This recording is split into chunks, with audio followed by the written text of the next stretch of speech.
Bonjour, bonsoir à tous, habitants de l'Underground, je suis TTMega le pianiste et aujourd'hui on est de retour sur Underguards pour une autre vidéo gameplay. Donc il y a beaucoup de gens qui continuent à me suivre et moi j'aime toujours ce jeu donc on continue, il n'y a pas de raison. Donc aujourd'hui qu'est-ce qu'on va faire? Déjà comme vous pouvez le voir ici, j'ai 17 paquets parce que quand on joue il y a le mode normal et le mode classé comme je l'avais dit plus tôt. Et maintenant quand on atteint une certaine ligne, donc là par exemple je suis hors 3, on gagne un certain nombre de paquets à la fin de la saison, comme dans beaucoup de jeux de cartes en ligne comme Hearthstone par exemple. Ça reprend le même concept. Et donc je me suis dit que j'allais les ouvrir en vidéo, comme ça ça sera plus sympa pour vous. D'ailleurs vous pourrez voir que je suis niveau 45 et on m'a dit qu'au niveau 50 on avait un autre super pack, donc comme le pack où j'avais eu Sans. Donc on va se refaire ça en vidéo aussi, ça va être cool. J'espère que j'aurai encore une mode légendaire. Pour l'instant on va se contenter des petits paquets normaux. On va espérer avoir une épique au moins, parce qu'avec ce nombre de paquets, ce serait cool quand même. Et puis on verra, peut-être que j'aurai assez de poussière pour faire une épique. Donc on va commencer par le premier paquet.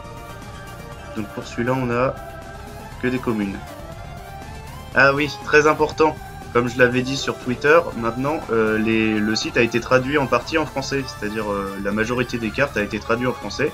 Donc pour ceux qui voulaient essayer mais qui avaient pas envie à cause de l'anglais, et ben maintenant vous pouvez totalement comprendre les cartes grâce à la traduction. Merci aux gens qui l'ont traduit d'ailleurs, c'est super cool. Donc là on a des cartes normales, communes, je vais pas m'éterniser dessus. Je m'éterniserai que sur les cartes un peu plus rares. Voilà. Donc un autre paquet avec que dalle dedans, c'est tant pis. Quelques rares au moins. Non, même pas, que des communes. Final Frogit, le paquet des Frogit. Snowdrake et Migosp. Moi bof. Qu'est-ce qu'on a ensuite? Commune, que des communes décidément. J'ai pas de chance pour l'instant. On va voir si on a des meilleures cartes ensuite. Ah, une rare. On va commencer par les communes, on commence toujours par les plus basses. Question de superstition de joueurs de cartes en ligne et d'ouverture de paquets. L'Ecofish, il copie l'attaque, les PV, les provocations et les charges d'un monstre ennemi. Ça peut être sympa si on a un gros monstre en face pour le copier. Mais j'aime pas trop cette carte parce que c'est trop situationnel. Une rare, deux rares, trois rares. Ah bah voilà, on a rattrapé les trois paquets d'avant, trois rares direct. Donc on a le Gift Rose. Une bonne provocation parce qu'elle permet de piocher une carte et en plus elle a beaucoup de PV, donc c'est bien. Burger Pants qui est très très bon, qui permet d'augmenter son ordre de 9, donc c'est très cool. Donc pour 6, on augmente, au total on augmente de 3, mais ça dépend de la classe qu'on a. C'est très utile en intégrité. Et le tas de déchets. Donc le tas de déchets, c'est provocation et il met ses PV égaux au total des PV des monstres adverses. Ah ouais, donc s'il y a beaucoup de monstres adverses avec beaucoup de PV, ça peut être un taunt pour temporiser, pour pas prendre trop cher. Une rare dans celui-là. Qu'est-ce que c'est? Big Mouth. Ah, je la connais pas celle-là, tiens. Tue tous les monstres ennemis invoqués, coût inférieur à 2, et soigne entièrement cette carte. Ah, c'est pas mal si on est face à un deck bravoure qui utilise plein de petites cartes, elle les tue toutes et puis elle se soigne juste après. Ah, une épique, voilà, c'est ça qu'on veut. Une épique, on va voir laquelle c'est. Une bonne épique. Ah, Flowey, je l'avais déjà, mais je l'ai en double. Cette carte, elle est géniale. En fait, quand elle meurt, elle retourne dans votre deck avec plus 3 attaques, et si vous lui mettez des bonus d'attaque tant qu'elle est sur le terrain, il conservera aussi ces bonus d'attaque là. Du coup, on peut très vite la faire revenir à 9 attaques ou 8 attaques, et elle peut être un gros problème pour l'adversaire. Surtout en fin de partie, une fois en fin de partie, j'avais cette carte, et puis j'avais plus de cartes dans mon deck, du coup à chaque fois elle revenait dans mon deck et elle revenait direct dans ma main le tour d'après. Du coup je pouvais la rejouer en boucle et puis l'ennemi il a rien pu faire. Ah donc ça c'est une très nouvelle carte, une carte très récente. C'est les effets futurs, je sais pas si j'en ai déjà parlé, mais en gros Future 4 ça veut dire que quand vous posez cette carte, dans 4 tours elle va faire l'effet qui est indiqué en dessous. Donc celle-là, elle ajoute un Gunner Kid ou un monstre futur dans votre deck pour chaque effet futur actif. Par exemple, si vous posez cette carte et que 2 tours après vous posez une carte qui a un effet futur 3 par exemple, comme l'effet futur 3 sera toujours actif au moment où le futur de cette carte redacted sera actif, et ben elle va ajouter un monstre futur dans votre main. Et c'est donc aujourd'hui ce que je vais vous montrer comme deck. Je vais vous montrer un deck intégrité future que je vais vous présenter juste après. Donc là on continue d'ouvrir les paquets, il n'y a pas grand chose. Oh non, une légendaire. J'y crois pas, dans des paquets normales. Oh là là, une épique et une rare, voilà, c'est le meilleur paquet. Ouais, voilà, GG.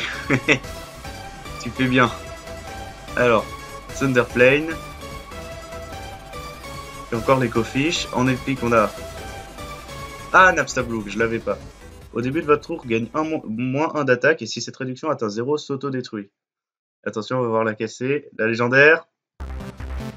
Oui, Papyrus! Papyrus!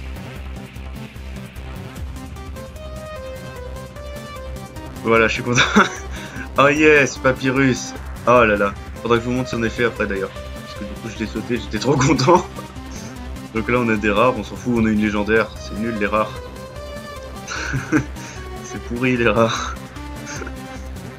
Donc là on va finir l'ouverture de paquet. Ah bah si je m'attendais à avoir une légendaire. Alors on va continuer l'ouverture de paquet. On va peut-être avoir quelques rares ou quelques communes pour finir. Alors pas grand chose toujours. Quelques cartes de classe par là. Ça peut être toujours utile les sorts de classe. Je les ai pas tous alors. Donc voilà. Donc je peux être content de mon ouverture de paquet. J'ai eu 2 épiques, j'ai eu plein de rares. Et surtout j'ai eu Papyrus. Donc Papyrus c'est quoi son effet? Parce que du coup je l'ai pas montré. Où il est Papyrus? Il est où? Ah il est là. Donc Papyrus il a charge, c'est-à-dire qu'il peut attaquer dès qu'on le pose. Et en plus dès qu'il attaque un monstre et qu'il le tue, il peut réattaquer un autre monstre. Donc c'est une super bonne carte pour quand l'adversaire a le plateau plein, on met Papyrus et bim direct, il n'y a plus de plateau. Donc on est plutôt pas mal avec cette carte, j'ai envie de dire. Donc je vais vous montrer aujourd'hui le deck Integrity. Donc Intégrité, l'effet de cette classe, c'est qu'elle vous rank 20% des cartes jouées. Donc si vous jouez une carte qui coûte 5, elle va vous rendre 1 d'or. Donc c'est une classe où il faut jouer, qui a beaucoup de sorts de pioche et de réduction de coûts. Du coup qu'est-ce que je peux faire là? Parce que je viens d'avoir Papyrus quand même. Donc ce que je vais faire c'est que je vais remplacer une carte par Papyrus. Faut pas déconner, c'est Papyrus quand même. Hop, voilà. Donc, je vais vous montrer certaines cartes de mon deck. Donc surtout mon deck est basé sur les cartes futures, c'est-à-dire l'effet que je vous ai expliqué tout à l'heure. Donc on a le premier Gaster Follower qui pioche une carte dans 2 tours après l'avoir posée. On a le Gunner Kit qui est une carte très importante dans ce deck du coup. Parce que le Gunner Kit va vous permettre de copier et de déclencher tous les effets de type futur. Donc ça veut dire que si vous avez mis la carte de tout à l'heure qui fait piocher une carte futur 2 et ensuite le gamin, vous allez piocher une carte et ça va redéclencher l'effet futur. Sinon il y a le Gaster Follower numéro 2 qui lui son futur il est 3 et il permet de gagner 3 or. J'ai des cartes qui permettent de réduire de 1 les coûts des cartes dans ma main. Et puis j'ai mis un Gaster Follower qui à futur 4 tue un monstre.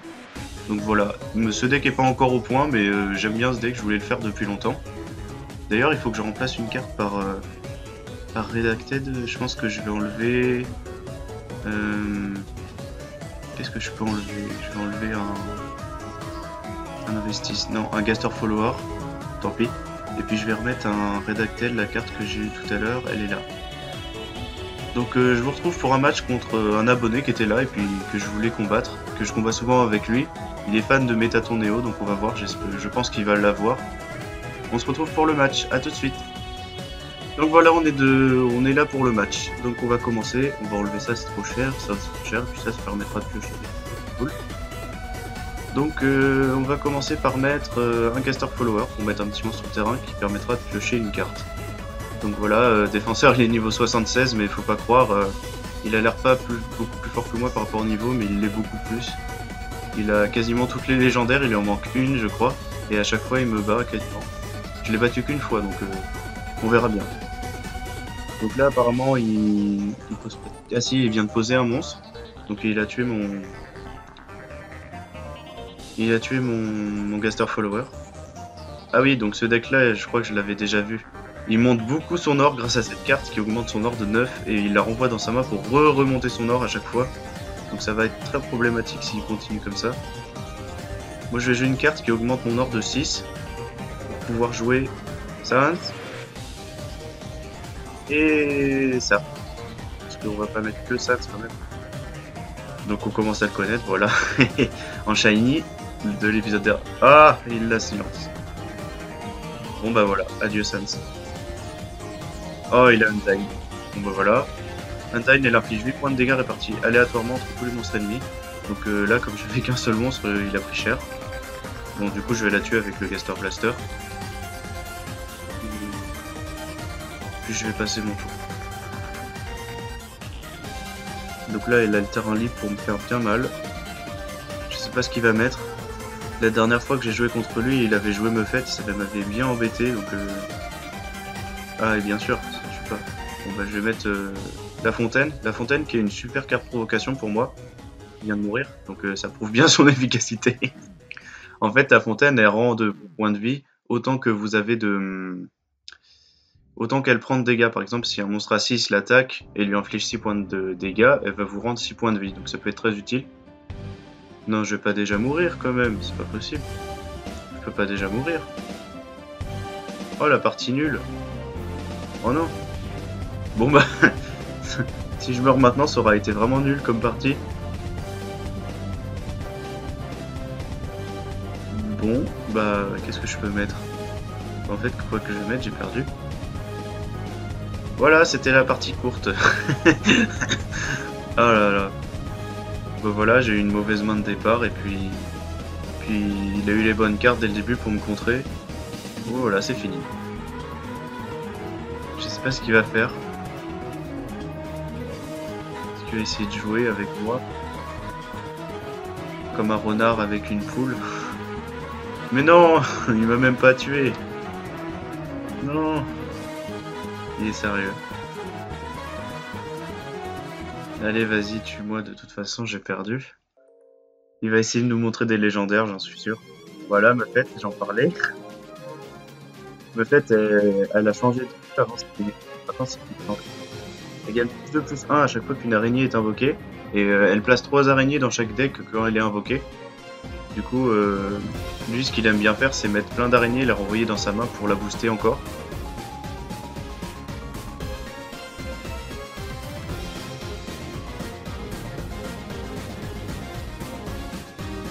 Je sais pas à quoi il joue. Ah d'accord. Double Mephette. Voilà. Il a l'air fier de lui, il est content. Il est content de me voir souffrir face à ces deux Mephettes. Voilà, l'araignée qui booste les deux. Non mais vas-y, tu vois, sérieusement.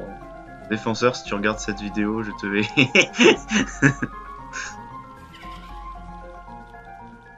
Donc je vous retrouve, je pense que j'aurais coupé la fin du match au montage parce que sinon ce serait vraiment trop long et pas intéressant à regarder. Désolé défenseur, t'aurais dû me tuer direct.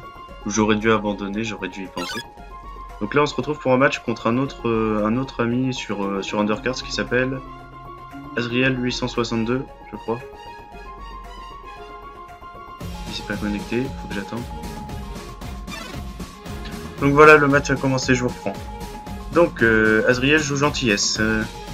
On va voir ce qu'on va pouvoir faire. Je vais enlever Gaster et je vais enlever Bonheur Kit dès le début. Je pense pas qu'ils seront utiles dès le début. Donc là, qu'est-ce que je vais mettre au premier tour? On va commencer par mettre un Gaster Follower, comme d'habitude. C'est une bonne carte pour commencer parce qu'on me permet d'avoir une bonne main bien fournie pour avoir assez de choix. Bon là je peux rien jouer donc je vais rien jouer. Logique. Donc lui il joue gentillesse, c'est un deck qui est basé sur l'augmentation des PV je crois, on dirait bien. Ah Papyrus il est là. On va essayer de le jouer contre lui. On va essayer de le mettre. Non je peux pas encore le mettre, dommage. Je vais mettre le mannequin. Pourquoi je mets le mannequin? Parce que son pouvoir est très bien contre des monstres à moins de 4 d'attaque, il va même pas pouvoir me blesser. Donc j'aurai l'avantage sur ces monstres. Comme je vais pouvoir les tuer tranquillement, je pense que je vais mettre le vendeur Temi. Donc le vendeur Temi, ce qu'il fait, c'est qu'au début de chacun de vos tours, il ajoute un sort de votre classe dans votre main. Et ça peut être très très utile. Toutes les classes ont des bons sorts qui sont utiles. Donc finalement, ça peut être que bénéfique pour moi. On va voir ce qu'elle va m'ajouter. Je peux retourner un monstre allié dans ma main. Bah... Ah, qu'est-ce que je peux faire? Déjà, je peux tuer lui. Je peux mettre Alphys. Et puis je vais attaquer les points de vie. Et au tour suivant, je pourrais peut-être... Ah bah je peux le faire maintenant. Je vais retirer mon mannequin, comme ça je pourrai le remettre plus tard. Et il sera de nouveau à 6 d'attaque. Parce qu'il me l'a mis à 1 d'attaque à cause du monstre qui échange l'attaque et les points de vie. Ah mince, là il vient de me silence mon Témi. Tant pis. Bon, on va pas dire qu'on est bien, mais on n'est pas non plus mal. On n'est pas trop mal dans la partie. Je vais tuer lequel? Je vais tuer lui. Et je vais tous les paralyser avec le Snowdrake Mom. Je vais attaquer les points de vie, comme ça, on commence à faire mal.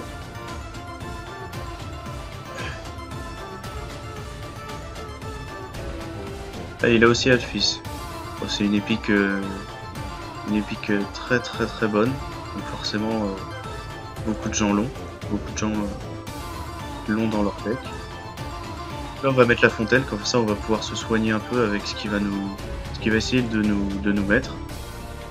Parce que là on n'est pas trop bien, on est à moitié de notre vie. Bon, on n'est pas non plus mort, mais on a perdu pas mal de points de vie. Donc ça pourrait être cool de se régène avec la fontaine. Et puis j'ai toujours pas mal de monstres sur le terrain. Ah, le grand chien. Ça va être dur à passer avec les cartes que j'ai là.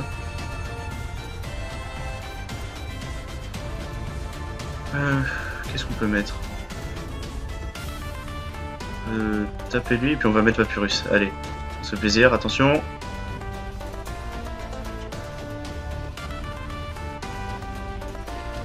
Et voilà la puissance dont je vous parlais. 3 monstres enlevés. 4 monstres, voilà. Le terrain a été clean grâce à Papyrus. Comme je vous disais, la puissance de cette carte, elle est très très très forte. Bon, maintenant qu'on est pas mal, on va mettre Saints, comme ça il va nous donner des Gaster Blaster. Ça va embêter l'adversaire, parce que chaque fois qu'il va poser une carte, là, à moins qu'il en pose plusieurs d'un coup, il va toutes se les faire blaster les unes après les autres. On va commencer par blaster celle-là, voilà.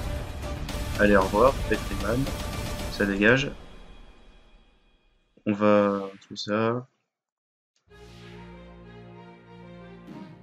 On va utiliser investissement pour piocher une carte et réduire son cours de 2. Ah, donc la fleur d'écho. La fleur d'écho, c'est une carte que j'aime bien parfois mettre en 1 exemplaire. Parce que comme je joue souvent contre des adversaires qui sont niveau 100 et quelques et qui ont des légendaires de malades, j'espère pouvoir copier une de leurs légendaires ou une de leurs bonnes cartes avec la fleur. Donc là, qu'est-ce qu'il fait? Il a les Big Bob. C'est pas une menace. Je vais pouvoir... en tuer un. Merde. Hein, le con. Bon bah je l'ai pas tué et du coup il s'est multiplié. Bah je vais pas en tuer un. Je vais mettre ça. Gaster Follower. Qui permet dans Futur 3 d'augmenter son montant d'or de 3. Donc c'est encore bien en intégrité. En intégrité je cherche à avoir beaucoup d'or tout le temps. Pour pouvoir jouer Asgore, non. Bon de toute façon il m'a tué. Je peux le blaster juste après, c'est pas très très grave. C'est pas dramatique. Je vais jouer le Goner Kit qui va copier l'effet de futur du monstre que j'ai mis d'avant, qui va le déclencher. Du coup là j'ai déjà regagné 3 d'or, et puis dans 3 tours je regagnerai 3 d'or. Bon bah voilà, hein. Maintenant j'ai plus qu'à bourrer avec les Gaster Blaster, je pense que c'est plié. Sauf s'il a Azriel Dreamer. Ah, Azriel Dreamer je la déteste en ce moment parce que je fais des matchs en classé. Et les gens qui ont Azriel Dreamer, c'est une carte qui rend 20 points de vie quand on la joue, et qui en rend encore 10 quand elle meurt, et elle est 10-10. Donc autant dire que quand il la pose, vous avez perdu, si le truc c'est peut-être à la fin de votre deck. Donc voilà, j'ai gagné.